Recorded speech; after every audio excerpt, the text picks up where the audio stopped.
कि घाव बहुत गहरे हैं, उनको भरने में समय लगेगा। वो घाव गहरे, इसलिए क्या क्या अनुभव आते हैं।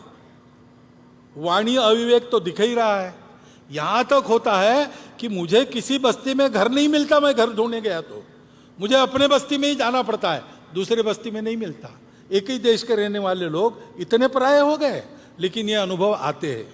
ये कटुता है समाज में, लेकिन हमको उससे अलिप्त रहना है। जिनको ये करना है, जो संपूर्ण समाज की एकता चाहते हैं, भारतवर्ष एक होकर परम वैभव संपन्न बने ऐसा चाहते हैं, जो वास्तविक हिंदुत्व के अभिमानी हैं, ऐसे सब लोगों को जो जो ये चाहते हैं उनको अपने जिह्वा पर संयम रखना पड़ेगा। झगड़े की भाषा अलग होती है, दोस्ती की भाषा अलग होती है। दोस्ती की भाषा शरणागति नहीं है, दोस्ती की भाषा दुर्बलता नहीं है, शक्ति संपन्न बनकर दोस्ती करना।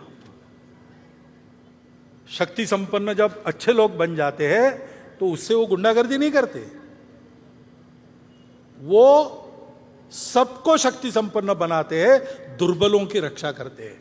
वो सबको अपना मानकर चलते हैं, समदृष्टि रहते हैं। शील की भी ताकत रहती है शारीरिक शक्ति के साथ साथ। वो शील हमको विद्या विनय संपन्नो ब्राह्मणो गवि अस्तिनी शुनिचैव स्वपाके च पंडिता समदर्शिना।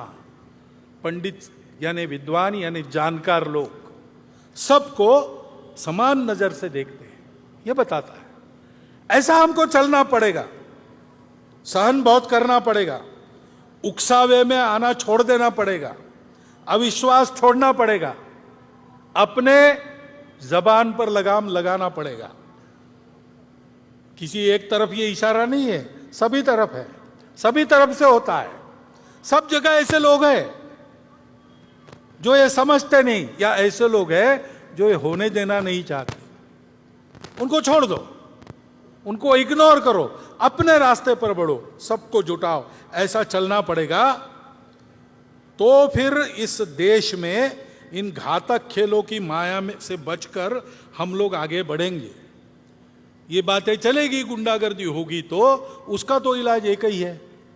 संगठित बल संपन्न समाज, नागरिक अनुशासन, कानून सुव्यवस्था और संविधान का पालन करके चले।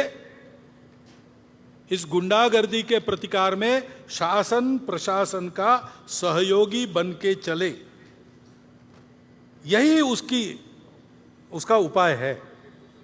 इसलिए बल संपन्न संगठित समाज बनाने का काम संघ कर रहा है। सावधान रहना है, क्योंकि अब आने वाले दिन भी अब चुनाव की दिन है। अभी राज्यों की चुनाव है, आगे लोकसभा का है। चुनाव में तो खूब गाली गलौज चलेगी, प्रचार चलेगा लोगों को इधर से उधर लाने का। उसमें ये हथकंडे और बढ़ सकते हैं। जहां उद्देश्य नहीं वहां भी उद्देश्य चिपका कर बातें हो सकती है। ध्यान में रखना, चुनाव में मतदान करना हर नागरिक का कर्तव्य है, वो हम सब ने करना चाहिए। मतदान को छोड़ना नहीं चाहिए, वो हमारा राष्ट्रीय कर्तव्य है। नागरिक राष्ट्रीय कर्तव्य करे, इसलिए संघ के स्वयंसेवक काम करेंगे, परंतु वो ऐसी छोटी बातों के आधार पर नहीं करना है। उकसावे में, भड़काऊ बातों से भड़ककर उकसावे में आकर नहीं करना है। ठंडे दिमाग से सोचिए कौन अच्छा है, किसने अच्छा काम किया है। सबका अनुभव अब भारत की जनता के पास है, सबका अनुभव ले लिया। अब इसमें कौन अवेलेबल बेस्ट, उसको देना। ऐसा हमको चलना पड़ेगा। मतदान के प्रचार के समय ये सारे हथकंडे फिर से अपनाए जाएंगे, उसकी आग में हमको पड़ना नहीं चाहिए। ये ध्यान रखकर हम आगे बढ़े।